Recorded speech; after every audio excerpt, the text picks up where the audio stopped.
Boa noite. Hoje, 11 de agosto de 2021, conforme a gente combinou, tô entrando aqui online pra gente iniciar essa live do Instituto Barini. Vocês podem ir entrando. Eu quero dar boas-vindas, então, para todo mundo aí que está entrando. Quero agradecer em nome do Instituto Barini a presença de vocês, né? Sempre aí vocês, estamos muito felizes que vocês estão aqui conosco, participam de todas as nossas lives. Muito obrigada, tá? O tema hoje, nós vamos conversar um pouquinho sobre a cerclagem uterina. E aí, eu vou fazer o seguinte, eu vou fixar aqui enquanto vocês vão entrando. Deixa eu usar meu óculos aqui, porque depois dos 30 anos não é fácil. Vamos lá, cerclagem uterina. Eu vou publicar. E aí eu vou colocar aqui, vou fixar, pronto. Eu vou fixar, que aí as pessoas que estão passeando aí pelo Insta vão saber do que a gente está conversando, né?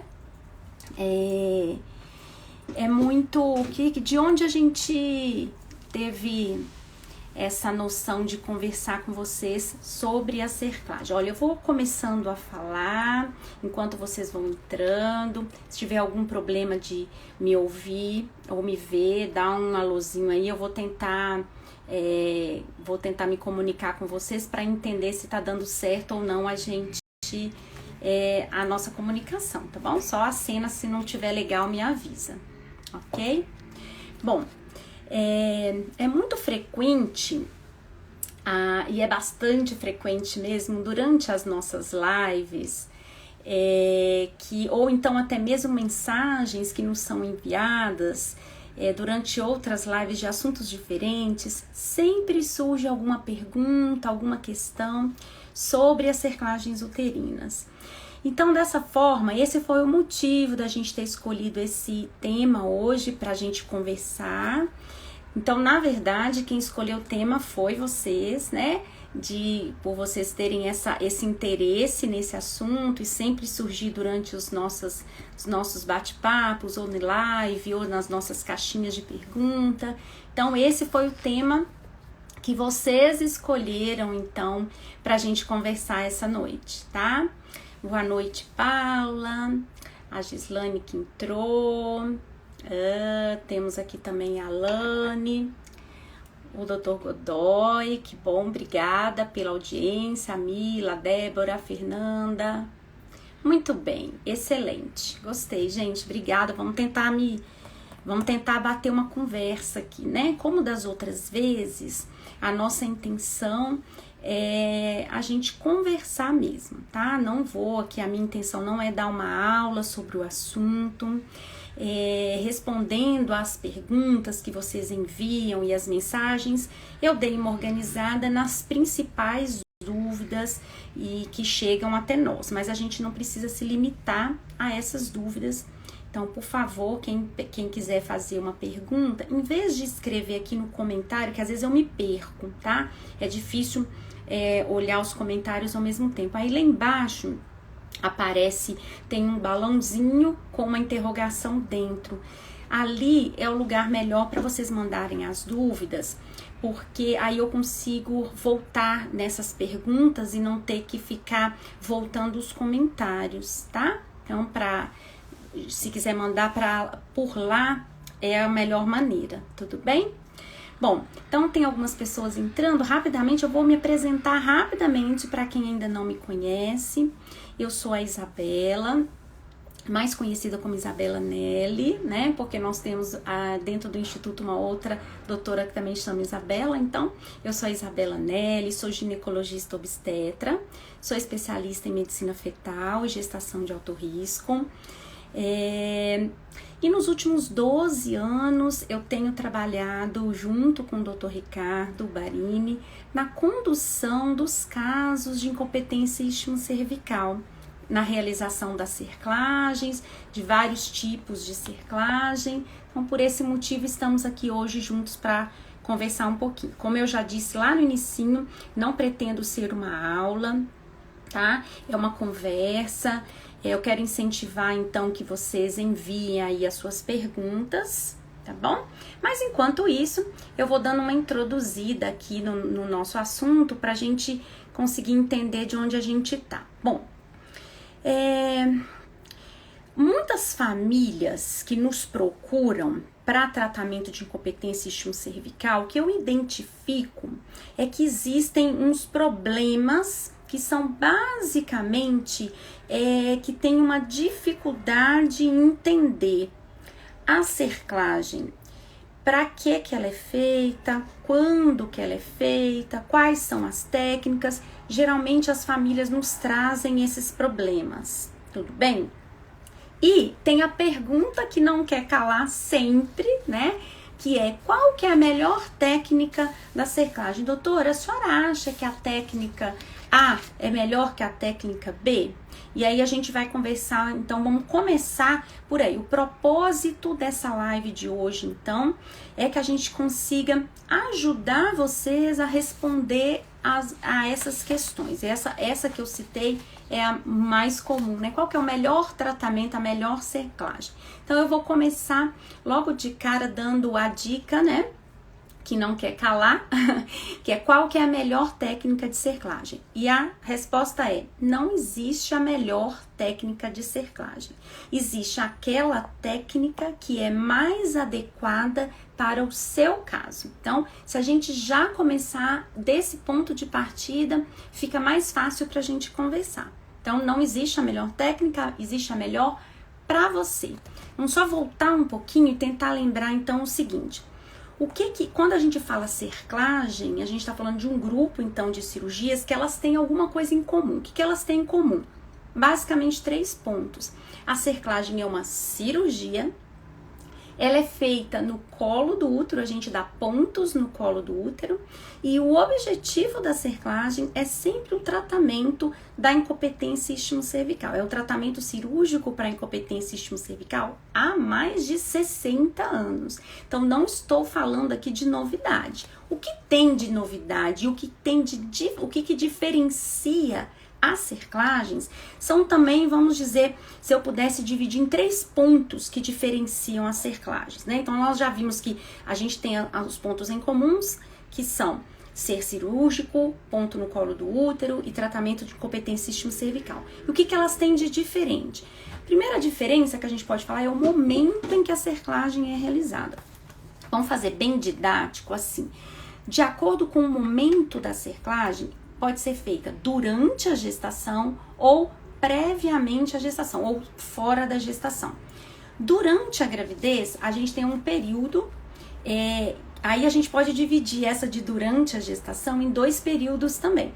Aquela cerclagem que ela é feita profilaticamente, eletivamente, aí a gente tem um período da idade da gestação que ela é indicada de 12 até 16 semanas, em média, e essa é a cerclagem, vamos dizer assim, a gente usa o termo profilática, tá? É antes de ter algum problema.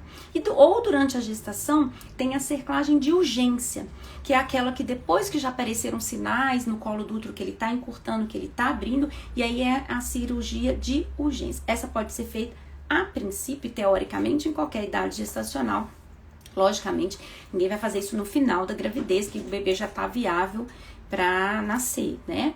Então tá, então o momento da gestação é antes da gestação ou na gestação.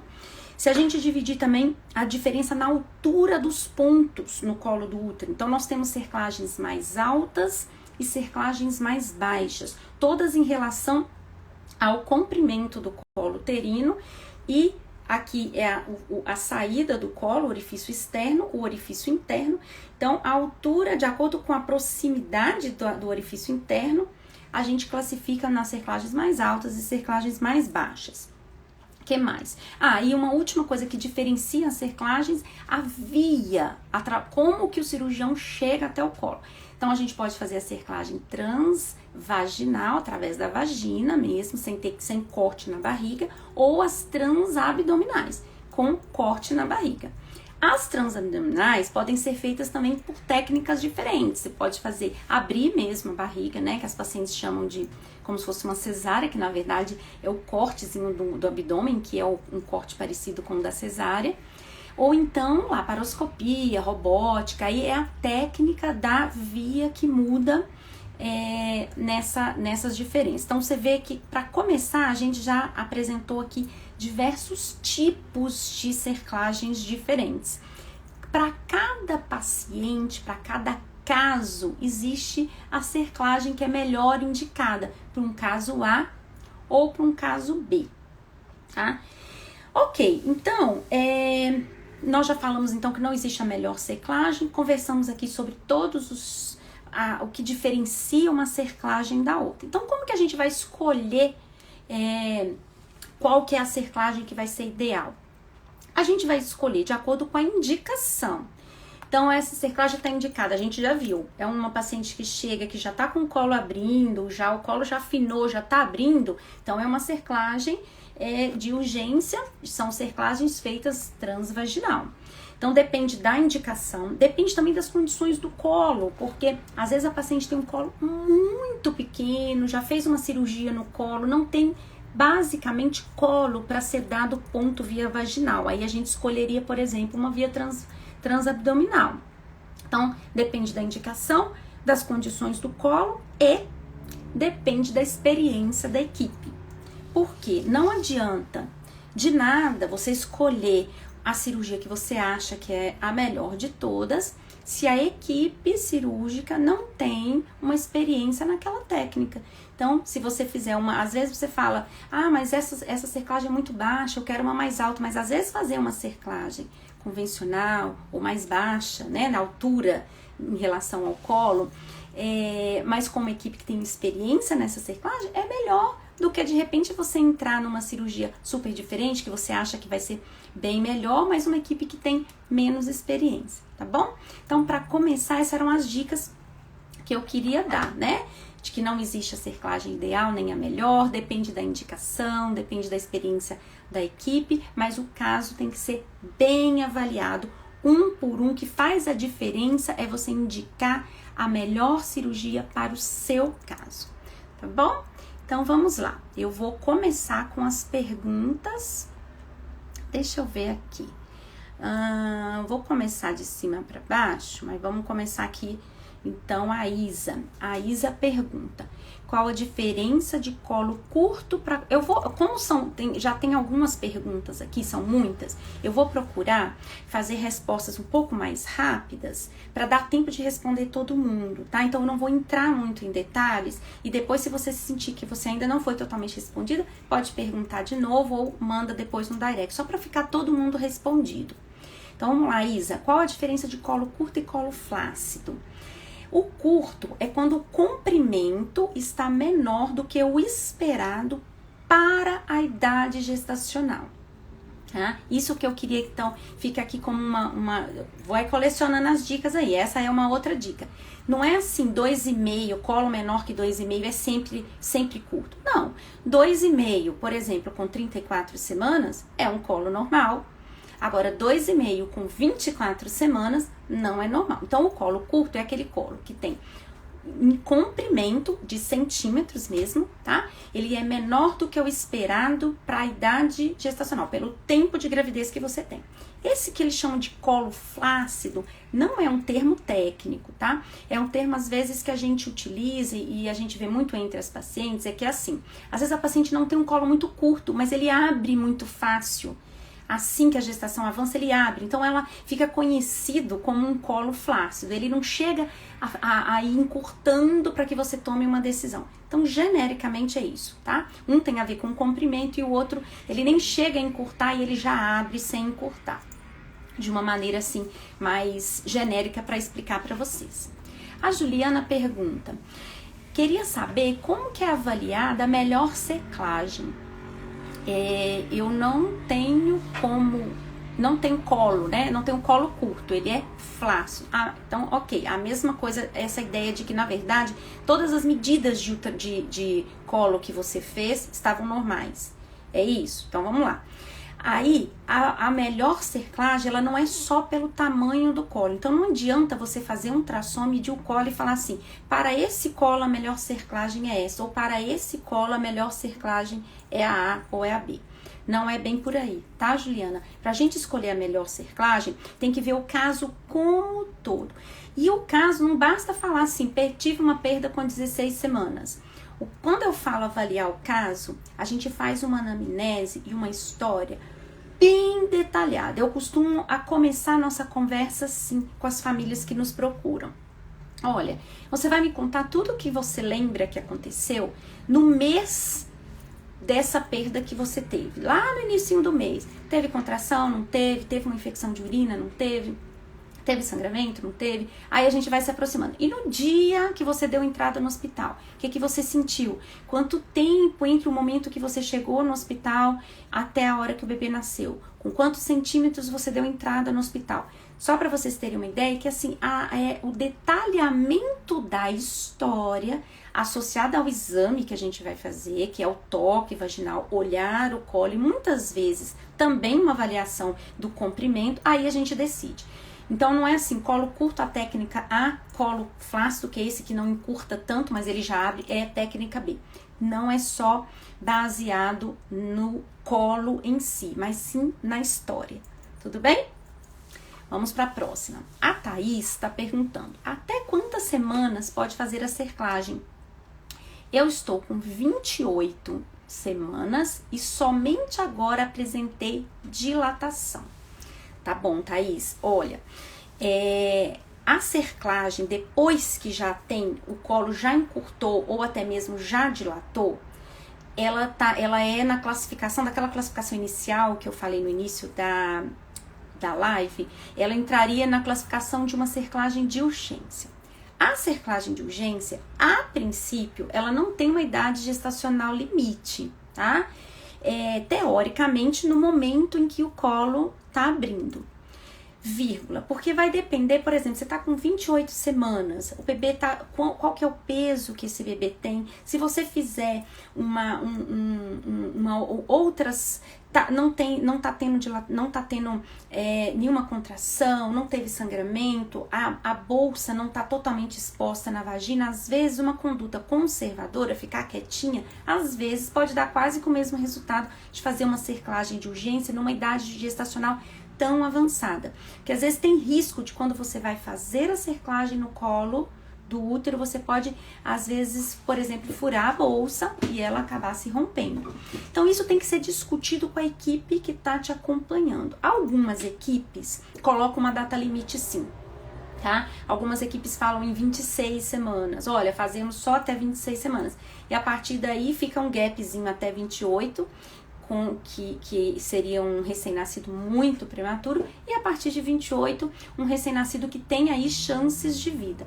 Então, talvez, eu não sei se é o caso, mas a equipe que está te acompanhando optou por esperar um pouco mais, apenas te observando, e esperar ver quanto tempo segura, porque é um bebê mais viável, tá? Mas não existe em regra um protocolo que fala não pode fazer depois de 28. Depois de 26 é questionável, tá bom? Vamos lá. A Geisia tá perguntando, tive uma perda com 17 semanas, é comum nessa fase? Pois pelo que li acontece mais tarde. Geisia, a questão da idade gestacional, da incompetência cervical, acontece geralmente após a 14ª semana, depois de 14 semanas, tá? E, a princípio, até o inicinho do terceiro trimestre, até 28, 27 semanas, seria final de segundo trimestre, início de terceiro. São os que a gente chama de prematuridade muito extrema, abaixo de 28 semanas, né? Ou os abortos tardios, né? Que são os abortos ali depois de 14 até 23, 22 semanas, tá? Mas é comum, sim, ter nessa idade gestacional de 17 semanas. Né? É que aí tem que ver como foi essa sua perda, para ver se tem a ver com a história típica de uma incompetência cervical ou outras causas. Temos outras causas de abortos tardios, tá, gente? Por isso que a grande Eu acho que se eu pudesse deixar uma mensagem aqui das cerclagens, mas voltando um pouco na incompetência isquiocervical, é que você precisa fazer um diagnóstico. E esse diagnóstico, quanto mais você acertar nesse diagnóstico, maior a chance da cerclagem dar certo. Se você vai fazer uma cirurgia para um diagnóstico que não tá de certeza, é um pouco mais complicado, tá? Então, vamos tentar acertar mais no diagnóstico, mas 17 semanas é bem comum, tá bom? A Isa tá perguntando qual que é o procedimento mais indicado para colo curto. Ô Isa, colo curto, ele é uma entidade, né, que pode ser, o colo curto, às vezes ele se diferencia da incompetência isquiocervical. Muitas vezes a paciente evolui para um colo curto e fica o colo curto a gestação inteira e não chega a perder, tá? Então, vamos só tentar diferenciar, quando a gente fala de colo curto é o quê?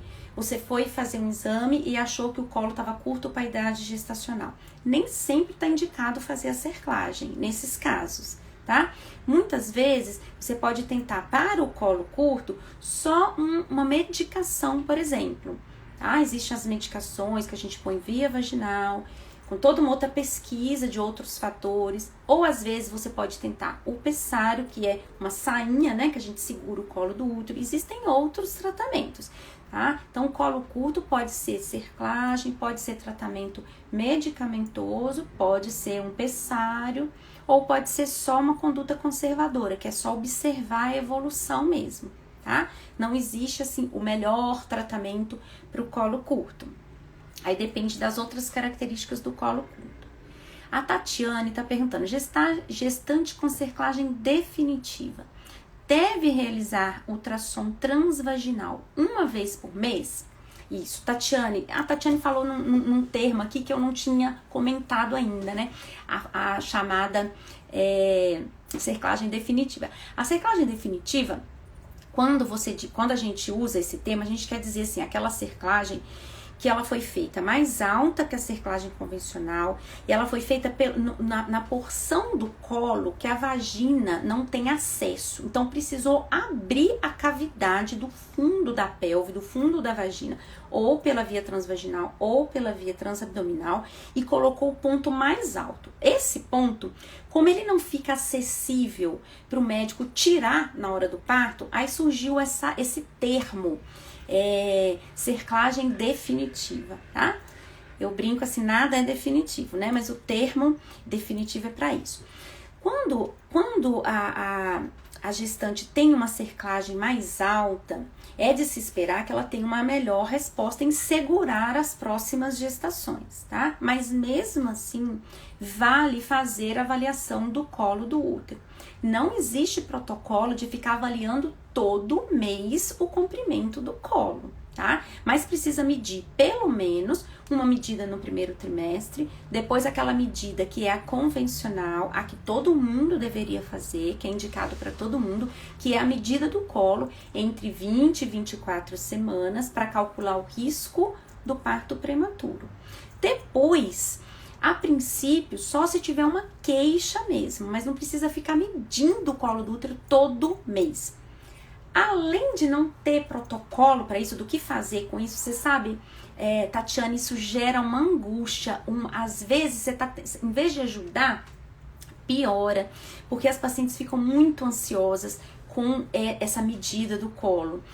Principalmente se você não fizer com a mesma pessoa, na mesma clínica, né? Porque às vezes um mediu 3,2 centímetros. Aí passa o mês que vem, né? O mês seguinte você vai, um outro médico mede, ele mediu 3. Aí você já fica, mas tava 3,2, agora tá 3. Então dá a impressão de que o seu caso tá piorando, que a cerclagem não está funcionando. Mas não é verdade isso, tá?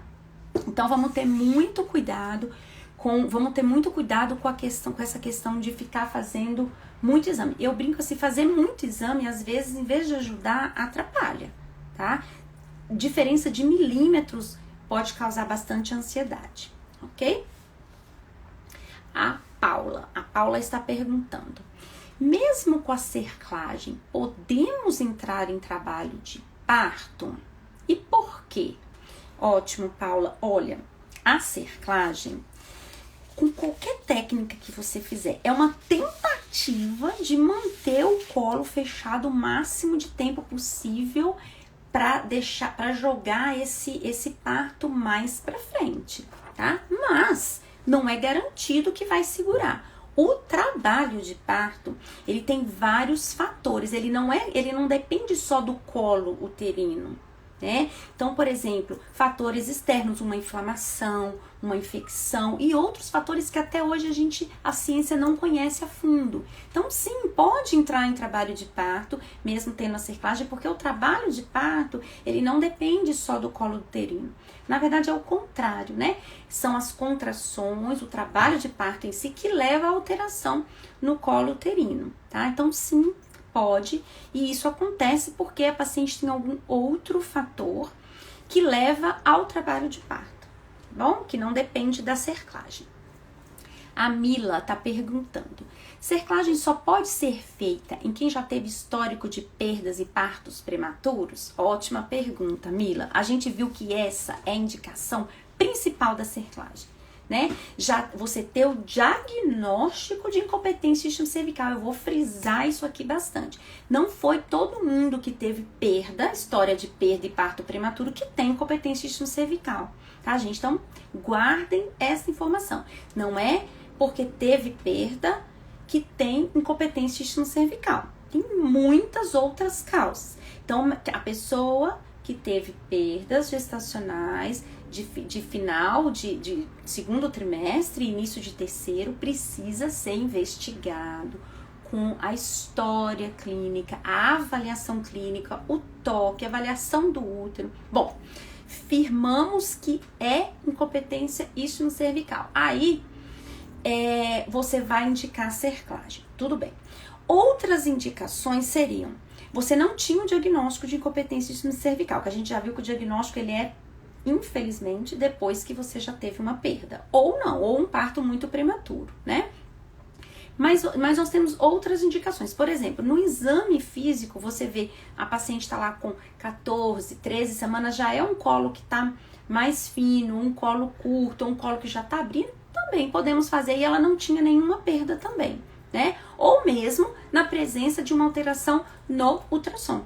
Então, veja que não é só depois de perda, tá? Depois das perdas é o mais característico do diagnóstico da incompetência cervical, mas algumas situações que podem ser identificadas ou no ultrassom com a medida do colo uterino ou no exame físico, toque, avaliação do colo, avaliação clínica do médico que está te examinando, também pode indicar cerclagem, tá bom? Agora a Paula pergunta: qual que é a diferença entre colo curto e flácido? Ai, Paula, essa eu já respondi, né? O curto é pela medida e o flácido é aquele que não chega a diminuir muito, né? Ele não chega a encurtar muito. Geralmente, a paciente, em um determinado momento da gestação, o colo abre, houve uma diminuição do colo, mas ela chega praticamente a ser imperceptível, tá? E aí, a Thaís está perguntando: mesmo com a cerclagem, o colo pode dilatar antes do tempo? Sim, Thaís, a gente conversou um pouquinho aqui sobre o trabalho de parto, né? Que sim, as pacientes que têm cerclagem, elas podem, peraí, deixa eu colocar aqui. Nossa, agora eu perdi aqui. Ah, já achei. Se pode dilatar antes do tempo. Pode sim, tá, Thaís? A cerclagem, os diversos tipos de cerclagem são feitos para que não dilate, né? Eu fiz um desenho aqui, vamos tentar assim, ó, o colo do útero tá aqui. Você vai amarrar esse colo do útero e vai tentar deixar ele amarrado o máximo de tempo possível. Mas nem sempre a gente consegue o sucesso total, tá? Então, tem pacientes que mesmo depois que faz a cerclagem, o colo pode dilatar. Inclusive, as pacientes que já fizeram, então vamos supor, fez uma cerclagem numa gestação, porque fez o diagnóstico de incompetência cervical, e na próxima gravidez, a gente marcou tudo bonitinho, fez lá entre 12 e 14 semanas, fez a cerclagem. Só que essa cerclagem não foi suficiente para segurar a próxima gestação. Esses casos a gente chama de falha da cerclagem convencional, que é a cerclagem mais amplamente feita, que é feita na parte do colo do útero que é visível na vagina. Aí essa é uma das principais indicações da chamada cerclagem definitiva. Então a principal indicação da cerclagem definitiva, que é essa que a gente faz mais alta, é quando a paciente já fez uma cerclagem e a cerclagem convencional não foi suficiente para manter o colo fechado. Então, atenção, dica número 2, né? Já fez uma cerclagem, não funcionou, pensar em fazer a cerclagem definitiva, ok? A Karine tá perguntando.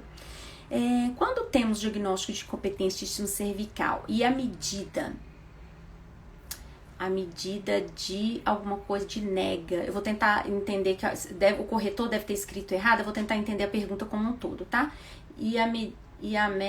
A médica se nega a fazer. Quais são os meus direitos como paciente? Deixa eu ver se eu entendi, Karine. Você já tem um diagnóstico de incompetência de sistema cervical e o médico que está te acompanhando está se negando a fazer o procedimento da cerclagem uterina numa próxima gestação? Se for isso, não é legal, né? Porque você diagnosticou uma condição que tem tratamento e que o tratamento tem bons resultados. É como se você diagnosticasse uma pressão alta. Olha, eu descobri que eu tenho pressão alta e a médica está me negando a dar o remédio para tratar a pressão alta. Com o tempo, a sua pressão vai evoluir, vai ter complicações. Você pode vir até a morrer dessas complicações. Então, você tem o direito de sim, se o seu diagnóstico já está afirmado, de receber esse tratamento, tá? O direito como paciente você tem. Agora aí depende do sistema de saúde de onde você mora, né? Porque aqui se você tá nessa situação, infelizmente você precisa procurar uma outra equipe para te acompanhar. Eu sei de procurar uma outra equipe, mas na sua cidade procurar um serviço que possa te acolher melhor, tá? Aí a Karine pergunta, não, acho que é a mesma coisa. Ela só mandou 2 vezes aqui, mas é isso, tá, Karine? Você tem o direito, sim, de receber esse tratamento. Agora, como que você vai receber? De que maneira você vai receber? Aí que você vai ter que pensar dentro do seu sistema, bom? A Paula, ela está dizendo: quem fez cerclagem tem que fazer a medida do colo de quanto em quanto tempo? E o toque ajuda a ver os pontos? Paula, sim, tá? A gente já falou um pouquinho do ultrassom aqui, né? A questão do ultrassom, ele não precisa fazer todo mês. Faz um no início da gestação para ter uma medida padrão, depois faz aquela medida entre 22 e 24 semanas.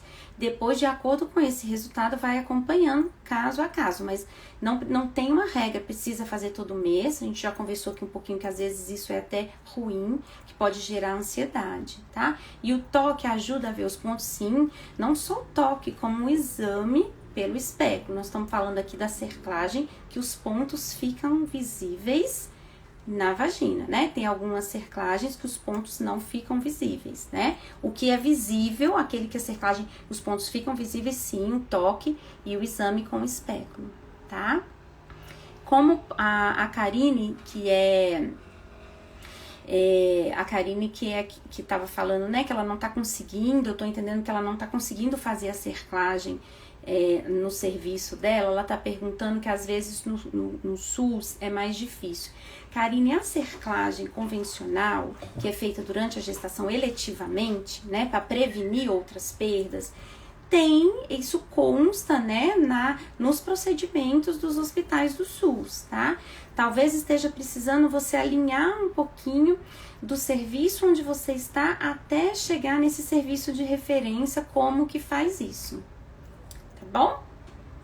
Mas faz sim. A definitiva, ainda ela não tá no rol ainda, que é oferecido de rotina no SUS, nem no particular, tá? Nem nos planos de saúde, mas aí tem que ver caso a caso. Mas a convencional, né, que a gente faz na gestação para evitar novas perdas, tem sim, temos várias equipes no SUS que fazem, tá bom? A Paula diz que ela fez um ultrassom com 18 semanas e o médico viu uma onda de contração. Estou tomando Ultrogestan, seria contração de treinamento? Paula, essa contração que é vista no ultrassom é muito frequente da gente ver no ultrassom, tá? Não significa que é contração que vai virar parto, não. O útero, ele é um músculo. Então, você imagina que a trama do músculo tá aqui, a gestação vai evoluindo e aí a trama do músculo vai ficando mais espichada. Às vezes, isso dá uma tensão e o útero se contrai em alguns momentos, tá? Essas contrações no ultrassom, a gente chama de contrações focais. Alguns pontos ali no útero que a gente vê essa contração, tá? Mas não tem que se preocupar. O importante, assim, essa contração tá levando alterações no colo do útero, então tem que fazer o toque. Tá afinando o colo tá abrindo, são contrações com repercussão. A gente chama que é contração que tá repercutindo, que tá provavelmente aí caminhando para um parto prematuro, tá? Mas simplesmente achar essa contração no ultrassom, apavorar a família e prescrever medicação talvez não seja tanto para isso, tá? Mas aí é lógico, eu não tô te examinando, né? O seu médico que tá te acompanhando deve ter visto alguma coisinha aí que a gente precisa avaliar, tá? Mas não é indicação, viu? A contração focal é igual a parto prematuro, não. Tá bom? Deixa eu ver aqui se tem mais alguma pergunta. Temos sim. Vamos lá. Eita, vamos voltar aqui, que agora tem bastante aqui. Tá vendo? Foi só eu fechar, que agora já voltou. Então, já respondi a Paula.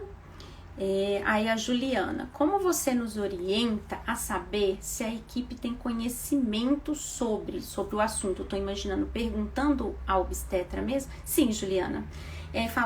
Olha, eu tenho tais e tais situações, conta a história da sua vida, né, do que aconteceu, ou eu já tenho um diagnóstico assim, eu entendo e outros médicos já me disseram, por exemplo, que eu preciso fazer a cerclagem, e aí você já vai sentindo ali na conversa se essa equipe tá preparada para te ouvir, para te orientar e para resolver o seu problema. Às vezes a equipe ela consegue te ouvir, ela vai te orientar, mas ela fala, olha, sim, o seu caso é para fazer cirurgia, mas a gente não faz, vou te encaminhar para uma equipe que faça, tá? Mas, gente, às vezes eu fico até triste com isso, né? Como que existe uma falta de comunicação e não é para ser, né? O médico, o obstetra, o ginecologista que te atende ao longo da sua história, ao longo da sua vida, tem que ser uma pessoa próxima, que você consiga perguntar sem medo da resposta, de entender o que está acontecendo. Então, sim, perguntem, fala, olha, mas vamos fazer, você já fez, faz, a gente vai sentindo isso, tá? Mas, ou então procurar saber, né, se aquela equipe é uma equipe que naquela região onde você tá, se outras pessoas já fizeram, né? E para você correr atrás disso aí, tá, Juliana? Mas não desiste de procurar, não, tá bom? A Tânia tá perguntando, ela falou que ela perdeu 3 gestações, Tânia. Tânia, nossa, realmente, né? É uma história bastante... Eu sinto muito pelas suas perdas, mesmo que fosse uma, tá? Mas ela conta aqui pra gente que o colo geralmente fica 3,1 no início. Hoje, e aí a Tânia fala que hoje ela só confia na cerclagem abdominal. Estou certa? Sou do interior e acredito que faltou experiência. Tânia, são 2 pontos aqui que você nos fala, né? Primeiro é a questão da medida do colo. Vou voltar um pouquinho, que eu não sei de que ponto você pegou da nossa conversa, mas assim, A perda em si parece, pela sua história, sim, que é uma incompetência de estímulo cervical pela idade gestacional. Mas a gente viu que não é só a idade gestacional que é o suficiente para dar o diagnóstico de incompetência de estímulo cervical, tá? Então a gente precisa fazer uma anamnese bem detalhada, uma conversa com mais detalhes sobre cada uma dessas perdas. E aí a gente vai ter um diagnóstico. A partir desse diagnóstico, a gente vai propor os tratamentos, tá? 3,1 centímetros no início. Esse início que você está dizendo é quantas semanas? Porque 3,1 centímetro, se você mediu só no início da gestação, você não pegou o momento em que geralmente o colo diminui, que é depois de 16, 17, 18 semanas, tá? Então precisa ver se foi medido no período certo de medir o comprimento do colo uterino, se foi medido pela via transvaginal. O ultrassom transvaginal, que é o padrão para fazer essa avaliação do colo do útero, tá? Então tá vendo que são vários pontos que a gente precisa observar? E outra coisa, alguma dessas gestações você fez a cerclagem ou não? Porque se fez a cerclagem e mesmo assim não foi suficiente para evitar outras perdas, aí você entra naqueles casos que talvez se beneficiasse com um tratamento com uma cerclagem definitiva, aquela cerclagem que a gente faz mais alto no colo do útero, que pode ser pela via transabdominal, mas pode ser pela via transvaginal também, né? Que é uma cirurgia mais simples do ponto de vista de complicações cirúrgicas, tá? Às vezes é só fazer a definitiva pela via transvaginal, mas aí tem que estudar um pouquinho melhor esses seus detalhes. Tá? Se você já fez cirurgia ou não. A cirurgia abdominal, às vezes, ela é, até por esses detalhes que eu disse aqui, de ser uma morbidade maior, uma cirurgia que envolve mais riscos, né, cirúrgicos, geralmente para colos que são muito inacessíveis mesmo pela técnica que você abre o fundo da vagina. São colos que já fizeram muitas cirurgias, que foi amputado, foi tirado um pedaço do colo. Então tem que avaliar melhor, assim, que não seria só que eu quero fazer logo, é o que eu falei lá no início da live, né? Eu quero fazer logo abdominal, porque é a melhor de todas. Às vezes não é a melhor pra você, tá bom? Agora, a K. Oliveira está dizendo que quando que é indicado o uso de pessário e cerclagem e se é necessário repouso em todos os casos. Muito bem, K. O pessário, ele tem o mesmo objetivo final da cerclagem, tá? Que é tentar fazer com que o colo fique fechado até o fim da gravidez. Então, o objetivo dos dois é o mesmo. A diferença é que o pessário, ele é um plástico, né? Um silicone que você encaixa, o colo do útero tá aqui, você encaixa no colo do útero. E a cerclagem você dá um nó, você amarra. Então, a princípio, a cerclagem, teoricamente, tende a ser mais eficaz do que um silicone que pode sair a qualquer momento. Não existe uma certeza absoluta de que para você é melhor cerclagem, para você é melhor o pessário. São ferramentas que a gente tem, né? Não, para você vamos tentar só um pessário, às vezes é só um colo curto, não tem história de perda anterior, só que o colo começou a encurtar durante a gestação. Em vez de eu colocar algum ponto no colo do útero, aí eu vou indicar um pessário, por exemplo. Aí volta aonde? Onde eu comecei toda a nossa conversa. Cada caso é um caso, tá? Mas nesses dois que você tá me perguntando, os dois têm o mesmo objetivo, tá bom? E você me pergunta também se é necessário repouso em todos os casos. Repouso absoluto era muito feito antigamente. Essas mulheres que tinham essas histórias de perda, com ou sem pessário, com ou sem cerclagem, estava indicado para elas fazer um repouso absoluto. Não saía da cama, ficava direto deitado na cama. Hoje em dia a gente sabe que não tem tanta necessidade desse repouso desta forma, tá? Aí a gente vai observar, por exemplo, colocou o pessário, fez a cerclagem, tá evoluindo bem, não teve contração, não teve nenhuma complicação, a gente vai liberando a atividade física à medida que a gravidez vai evoluindo e observando. Olha, eu fiquei uma semana sem caminhar, agora eu voltei a caminhar e tô me sentindo bem, não teve nada. Aí você passa pro próximo passo, eu vou liberar mais algumas coisinhas, tá? Então, quando você fala de repouso, um certo repouso sim, mas não repouso absoluto, tá bom? Senão a gente ia ter que internar todo mundo também, né?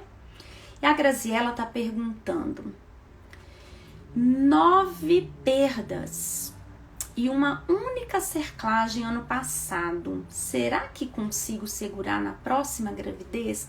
Graziela, mais uma vez, né, Graziela, assim, sinto muito pelas suas perdas. Foram 9 perdas. A gente precisa conversar um pouquinho, né, Graziela, sobre essas perdas, uma por uma, ver como que é essa história. Tem também alguns outros fatores, tem perda de primeiro trimestre junto, tem muitas curetagens, alguns procedimentos no colo do útero pra gente entender melhor. Essa é a primeira parte. Agora a segunda parte, será que eu consigo segurar na próxima? Claro, não é o número de perdas que vai mudar o tratamento, tá?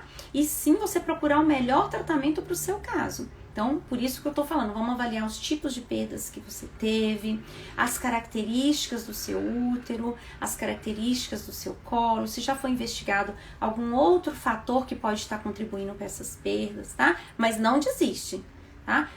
Vamos atrás, vamos conversar sobre a sua história, vamos ver bem em detalhe, e aí a gente põe na mesa e vamos decidir, olha, no seu caso, tal e tal tratamento, vamos seguir dessa e dessa forma. A gente vai montar um plano, né? Mas não desista. E não é pelo número de perdas que a gente indica ou contraindica uma cerclagem, tá bom? Ou qualquer outro tratamento para incompetência, que o assunto aqui hoje é a cerclagem. A Thaís está perguntando: o colo se abre com contração ou exercícios físicos? O repouso ajuda a segurar, caso a dilatação seja antes. O colo do útero, ele se abre. Num trabalho de parto, as contrações que tem no útero como um todo, elas puxam o colo do útero para cima, preparando ali para abrir para o bebê descer. Então, sim, contração leva a colo abrir. Se a contração for contração real, aquela contração que a gente chama que tem o gradiente completo, ele passa no fundo do útero, desce pela lateral e puxa o colo para cima. É o que eu falo assim, a contração é eficaz, é aquela contração que está alterando o colo do útero. A atividade física, o que ela faz? Quanto mais, aí já entra num outro fator do colo abrir. Então o colo vai se abrir, porque o útero tá puxando, ele tá contraindo, o músculo tá puxando o colo para ele se abrir. Ou às vezes o colo se abre, porque o colo tá aqui, o bebê vai crescendo, vai ficando pesado, placenta, líquido, o bebê vai ficando pesado, e aí o pobre coitado do colo do útero não consegue segurar. Neste caso, que é o colo do útero, a paciente não teve contração, o útero tá paradinho, só que o bebê começa a fazer peso em cima desse colo, chega uma hora que o colo não aguenta. Então, os colos que não tem essa competência, daí vem aquele termo inicial de incompetência istmo-cervical, que ao longo do tempo foi substituído por insuficiência. A palavra incompetência dá a impressão de performance, no sentido de como se a competência fosse da mulher, né? Então veio um termo incompetência daí. Mas então quando você faz muita atividade física, toda vez que você faz uma atividade física, aumenta a pressão dentro do abdômen. Você levanta, senta, carrega peso, caminha. Toda vez que você caminha, o músculo do abdômen, ele contrai e aí ele aumenta a pressão dentro do abdômen e força mais ainda o colo do útero. Então, sim, a atividade física pode levar ao colo a abrir, contração também. Um colo que é competente, que ele consegue segurar, o exercício físico não vai abrir. Senão, toda mulher que fizesse atividade física ia ter parto prematuro e isso não é verdade, tá? Assim como nem toda contração abre o colo do útero, tá bom? E eu não consegui ler o nome, mas é Campos. Já fiz cerclagem em 2 gestações, mas em ambas a bolsa passou pelos pontos, o que é o que a gente chama de bolsa protusa, né? O colo do útero tá aqui e a bolsa passa pelo colo do útero. Focampus. Então, o que acontece? Nesse caso, houve falha da cerclagem, tô imaginando que você fez a cerclagem convencional, né? Aquela feita entre 12 e 14 semanas de gestação, que dá os pontos no colo uterino, na parte do colo que é visível dentro da vagina. Vamos chamar essa de convencional. Existem várias técnicas, mas vamos englobar tudo e chamar de convencional. Se você já fez isso 2 vezes e não foi suficiente para segurar, provavelmente o que você está precisando é subir o ponto, colocar o ponto num nível mais alto, tá? E aí entram as técnicas pré-gestacionais, né? Chamadas cerclagens definitivas. Essa é a indicação principal das cerclagens definitivas. Então, no seu caso, está indicado ou a fazer pré-gestacional, antes de uma próxima gravidez, tá bom? A Lídia está perguntando, a cerclagem pode promover a contração? Eu fiz a cerclagem, após 2 dias eu tive contração e a bolsa rompeu. Lidiane, olha, a cerclagem é um fio. Esse fio, ele fica dentro do colo do útero, tá? Existe uma possibilidade teórica desse fio levar a uma inflamação do útero e ele levar a contração? Pode, não é o comum, tá? Às vezes, nas primeiras 24 horas, 72 horas de uma cerclagem convencional, existe essa reação do útero, a própria manipulação do útero, né? Que a gente manipula o útero, pega o útero que tava lá quietinho, você puxa ele, puxa o colo. Às vezes, a manipulação do útero pode levar a uma contração, tá? É uma complicação da cerclagem. Então, sim, pode acontecer, não é muito comum, mas pode. E aí, se contrai muito, às vezes a bolsa rompe também, tá? Bolsa rota é uma outra história. A gente pode combinar que um dia da gente conversar, que eu vejo também que é uma dúvida que vocês têm, de bolsa rota. A gente pode combinar um dia pra gente conversar só sobre bolsa rota, né? Que é quando a bolsa rompe antes do momento que ela deveria romper. Porque são muitas causas, não é só contração, não é só o colo do útero. A gente pode combinar de conversar isso de outras vezes. A Juliana conta pra gente que a médica fez um diagnóstico dela de incompetência istmo cervical depois que ela teve uma perda. Mas eu não tenho nenhum laudo. É interessante eu ter? Juliana, é assim, esse laudo, se você tivesse que levar para provar, por exemplo, ou para você solicitar o procedimento por um convênio, por exemplo, eles vão para pedir a liberação de uma cirurgia, por exemplo. Então, vamos supor, você está tentando uma cirurgia pelo seu convênio, eles querem um laudo, aí tudo bem, tá? Porque assim, o seu laudo é a sua história, tá?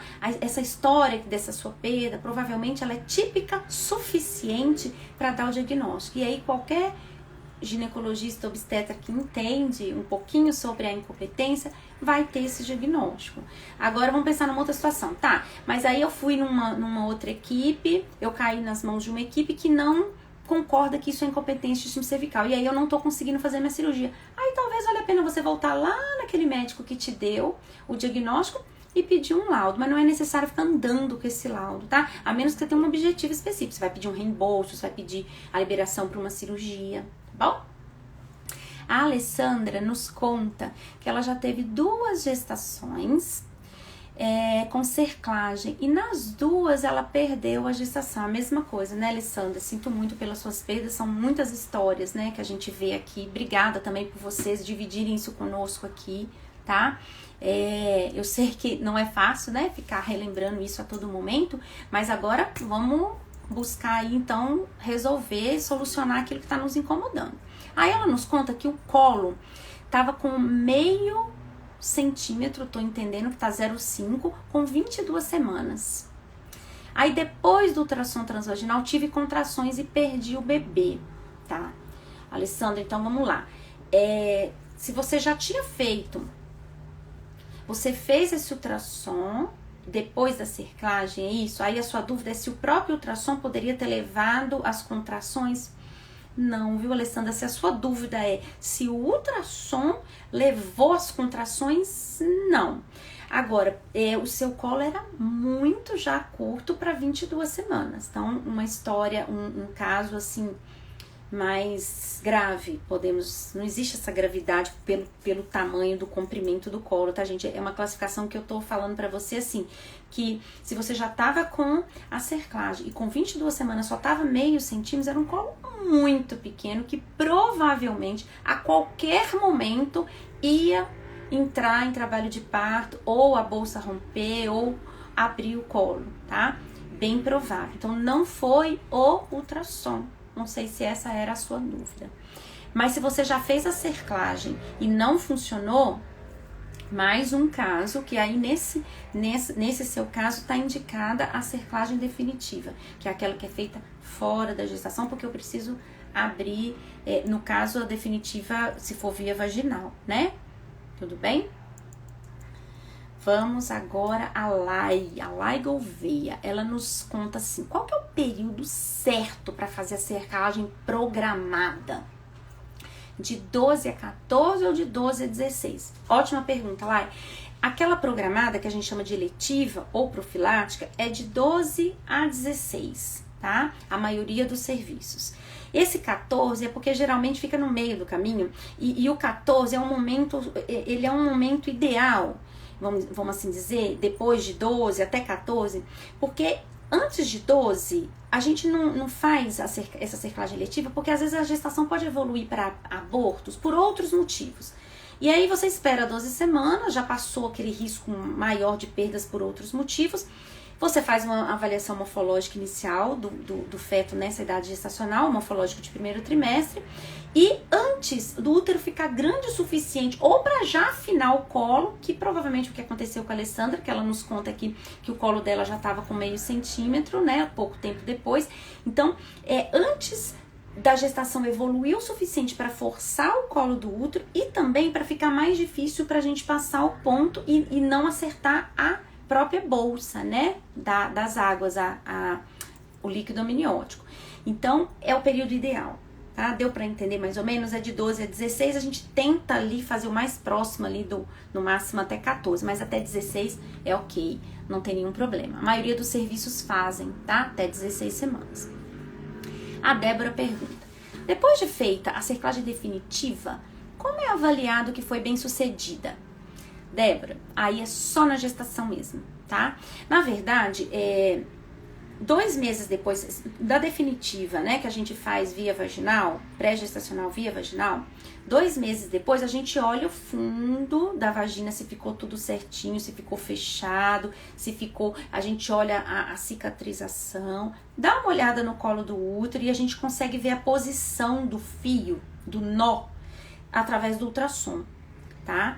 E aí, se o nó tá alto, o fio tá alto, o colo tá legal e cicatrizou, a gente considera que a cirurgia foi bem sucedida. Agora, o que vai acontecer depois na próxima gestação? Aí só a evolução da própria gravidez que vai poder nos falar, tá bom?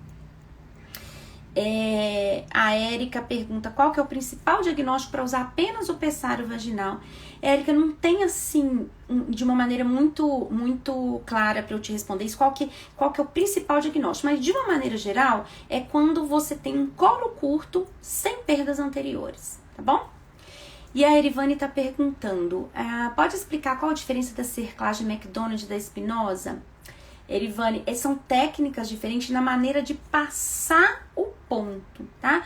O McDonald, ele faz uma curvinha pelo colo do útero, a espinosa, ele faz um U mais em 2 pontos diferentes, tá? Então, é a maneira de furar o colo do útero, são técnicas diferentes. A indicação é a mesma, que é para cerclagem profilática mesmo, tá? Gente, tá quase acabando o tempo aqui. Depois a gente pode combinar de falar um pouquinho mais das técnicas, né? Se for um caso assim, num outro momento. Tô vendo que tem bastante pergunta. Eu posso trazer desenhos das técnicas, porque é difícil explicar a técnica cirúrgica mexendo com a mão, né? Mas vamos tentar, tá? E a Karine pergunta se poderia falar coisas que se podem fazer no repouso relativo. Aí, Karine, depende de caso a caso, mas geralmente a gente libera uma caminhada, tudo que não seja e com o próprio peso do corpo, né? Então, caminhada, fazer alguma atividade, a própria hidroginástica, tudo com o próprio peso do corpo. A gente evita aumentar o peso, usar carga, para não forçar mais o conteúdo mesmo, a pressão intraabdominal, tá? Olha, gente, eu vou tentar responder. A Lidiane pergunta para quem que é indicado a cerclagem pré-gestacional, Lidiane. Eu vou terminar te dizendo assim, a cerclagem pré-gestacional, ela tá indicada, a principal indicação, paciente que já fez cerclagem convencional, aquela entre 12 e 16 semanas e não funcionou. Vamos deixar assim? Depois tem outras indicações, mas essa é a principal, tá? E a última pergunta, a Suelen tá perguntando, a cerclagem definitiva é garantida para quem tem colo oculto? Não, infelizmente, Suelen, a gente não consegue garantir. A gente fala assim, que em medicina a gente não dá nem 0%, nem 100%, tá? Então não é garantido, mas a gente tem uma resposta muito boa, tá? Temos um sucesso acima de 90% de levar o bebê vivo para casa. Alguns partos ainda acontecem prematuros, mas mais de 90%. Na definitiva, leva o bebê para casa, tá bom? Gente, eu queria ficar aqui a noite toda respondendo tudo. Vamos marcar uma outra live também pra gente continuar essa conversa, porque eu vi que aquelas que tinham mandado na caixinha, eu acho que eu respondi todas, mas vamos, se tiver mais alguma coisa que a gente não respondeu, manda pra gente no direct, tá bom? Eu queria agradecer todo mundo que participou aqui comigo, muito obrigada, tá? Agradecer aí a audiência e esperamos que a gente possa continuar essa conversa num outro momento. A live vai ficar gravada, tá? Levem essas dicas para casa, espalhem as dicas que a gente conversou aqui hoje. Depois lá aqui no próprio perfil do Instituto Barini. Boa noite, gente, e até a próxima.